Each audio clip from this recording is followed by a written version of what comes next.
So, everybody knows that you're a director, you direct films and you come from a film family. So you started with Luck by Chance, your first film. So was it that did you always know you wanted to make movies, or is it something by osmosis that creeps into you when you're around in the house, or where did it start? I think it creeps into you. Yeah. I think when you grow up in a house where both your parents are screenwriters, my mom was a child actor, so we grew up watching her films. We grew up watching movies all the time. We had actors over, we had directors over, we had, my mom had a projector. We'd watch movies on a wall, like cans would come from the theater. And, like films were dissected. They were spoken about in a way that normal audience doesn't. Why was the cinematography good, and why was the performance bad, and why was this tighter as a script? And so it just comes. It's just part of what you are, and it's a part of how you see movies. So I think it was there. I was in college in 1989. I was 15 and I got into college. And at that time, I didn't know I could do Hindi films because the movies were so bad that I didn't fit in at all in the Hindi film scene. And then I saw this movie called Salaam Bombay, Meera Nayar's, and that was it. So what did that movie do to you? What did you feel after that movie? That movie was so contemporary, and at the same time, it was a story about my city that I hadn't seen for a while. Like I'd seen Satyajit Ray and I had seen Shyam Benegal, but it seemed far away. It somehow seemed you could have made it at that time, and you could make it in the, I don't know. Salaam Bombay did something to me. It was contemporary. It was about my city. It was about things I saw every day, but put in a way that was completely real, heartbreaking, hip. I mean, it had all the things together. It was documentary, it was cinema. I don't know what it was. It just, it did something to me. And then you actually assistant directed Dil Chahta Hai. Right? My first job on a feature film was with Meera Nayar, actually. Okay. Which one did you do? Kama Sutra. Okay. Yeah. Okay. So I worked with her and I worked with a bunch of other directors. And then eventually Dil Chahta Hai. So after working with all of them, and Dil Chahta Hai especially being your brother, what turned you to say, okay, now I want to make my film? Did you finally have a story you wanted to tell? No, I had a story I wanted to tell before we worked on Dil Chahta Hai. Farhan wrote Dil Chahta Hai while I wrote Luck by Chance. And his film just got cast, and it was on the floor faster, so I worked on that film. And then he wanted to produce my movie, and we just couldn't cast it. So it just took that long, but I was ready to make a movie years before I finally... So what do you mean you couldn't cast it? I couldn't cast the film. Meaning you couldn't find the right people you felt... No, I couldn't find anybody. Okay. Nobody wanted to do it. Is that why you recruited Farhan to do it? I think. No. It needed a budget. It needed a particular amount of money. It couldn't have been done cheaper, which required it to have a particular bracket of star cast. And I think it was at that time, there were no multiplexes even, before it came. And it was a very strange audience. And I think the actors didn't want to play that role because he wasn't good. Yeah. So, you couldn't cast the film.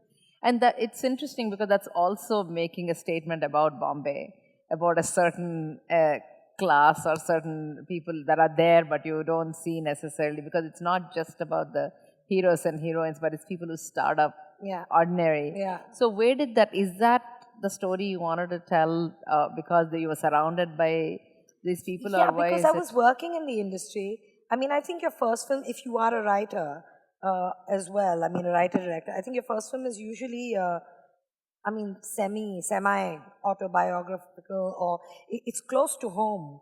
And I think Luck by Chance is very close to home for me because I was in that industry. I grew up there. It's a very strange place. It's an amazing place, but it's weird as well. And when you have to keep a distance from it while you're in it, because otherwise you can go crazy. I mean, I know people that are really successful and have gone mad, and people that have failed and have gone mad. So you have to keep your shit together, pardon my French. But yeah, you have to keep it, because it's the only place where, people are like, I mean, I know, like this is a conversation and you're talking about somebody and you're like, he's really happy. And they're like, yeah, he'll never be successful. He's too content. And you're like, okay, is that wrong? Is that a bad thing? So it's that kind of place, and Luck by Chance came from there because, I mean, when we work in the industry and we are judged the way we are, it's very difficult to keep your balance and to keep who you are and what you want to say. Because you're constantly told this was good, this wasn't good, this one's better, that was not better, you're successful, no, you failed. I mean, when do you decide what you are? So Luck by Chance came from there. Yeah. So then the next movie you did was, which happens to be my son's favorite movie, Zindagi Na Milegi Dobara, which is, there you go, which is very different than Luck by Chance. And actually, I had a sneak preview of it because I was in Spain watching you guys do the film. What was, where did that come from for you? You wanted to travel. I just wanted to be in a car with 3 boys. Yeah. I think that's where it came from. Actually, I mean, I've done many road trips. It's one of my favorite modes of travel. And every time I'm on a road trip, I'm like, I got to film this. So it just happened. It just so happened. It started off being a road trip in Mexico. My plan was to do a 3-boy trip in Mexico with 5 crew members. Of course, nothing of the sort happened. And by the time the film got written, because of the bull run, it had moved to Spain. And because of the stunts, it had already become a bigger project. And then to get that money, we had Ritik and Farhan and Abhay Deol. So it had become large. So there was like 150 people. Yeah, so it wasn't.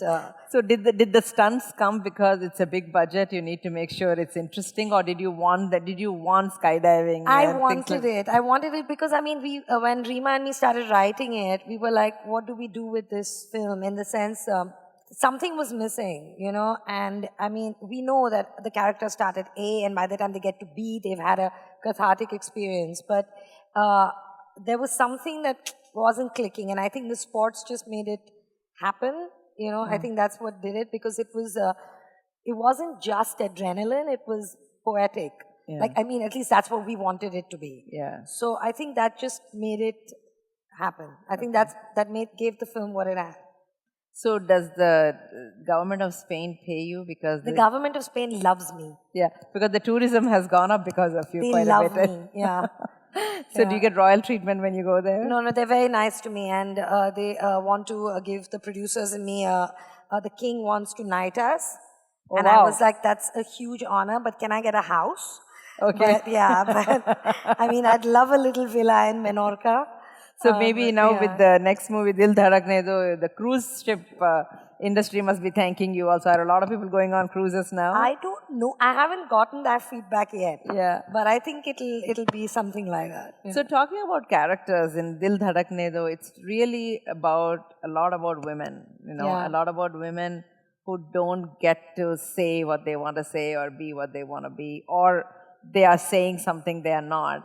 So where is that? Is that about the people you observe here? Where did that come from? It is about the people I observe, because I mean, I luckily, I mean, I don't have, we don't have those women in my family, and that kind of female paradigm doesn't exist for me from my mother's side or my father's side, and I'm really, really blessed, because I grew up in a family with very strong women. And I grew up in a family with very strong men that allow their women to shine. So there was no concept of this. And I mean, the first time it hit me that girls are treated different from boys was when I went to college. And I was like, what do you mean you're not allowed to go out? But your brother's coming out. And they're like, my brother's allowed to go out. And I thought that was the stupidest thing on earth. I was like, but why? And they're like, no, because the parents are worried what I'll do. I'm like, but you can do it in the day. Like, what are you going to do in the night that you're not doing in the day? Like, I couldn't get it, for the longest time. But it is around me. And just the sons are treated differently from the daughters. And that's where it starts. And then everything gone ping-pong. And I think after that. especially there's this one line that always gets me is that when the husband says, "But I let her, do this," and because that's one phrase that makes me angry when someone Because says, there are "I'm so broad-minded, I'm letting her." Yeah, because there are do such pseudo-liberal men around Yeah. that, they think that they're really progressive and they really, I let her wear that. And you're like, are you kidding? Like, I don't want to sit here and everybody think I'm like male bashing. There are some really nice men let's also male in our life. bash. So tell me about the nice men you're surrounded by, your family, your friends. I don't know. I'm really lucky. Whether it's my dad, my brother, my cousins, boys I've dated, my male friends. I don't know. This doesn't exist. Yeah. It doesn't exist. I think maybe we also, if there's somebody who's completely sexist, he's hardly going to hit on me. Yeah. I mean, like it's never going to. We aren't going to find each other. Right. Yeah. Yeah. So maybe I just, you attract what you are. But I've been very, very lucky. You can see men around you, and it's just sad because they're missing out. Yeah. They're just missing out. Yeah. So, Zoya, we know all the movies you have done so far. So what next now? I'm working on several things. I'm working on a film right now, which is about a 20-year-old boy. It's based in Bombay, and it's like the kids on the street. Actually, it's So you're going back to originally what inspired you to do this with? So that's pretty. It's exciting, and I'm working on stuff for digital and film and television and lots of things. I mean, right now you have so many platforms. Yeah. It's a very, very exciting time. So if I were to ask you who's the one person or maybe 2-3 people this is like a total phony question, 2-3 people you would like to meet in your life who are alive, who would you like to meet? Who I'd like to meet? I really want to I want to meet Martin Scorsese. I like him. I want to I'd love to have dinner with Noam Chomsky. Yeah. And that I would love to be. I really want to meet David Bowie. Okay. Yeah. Yeah. Why these 3?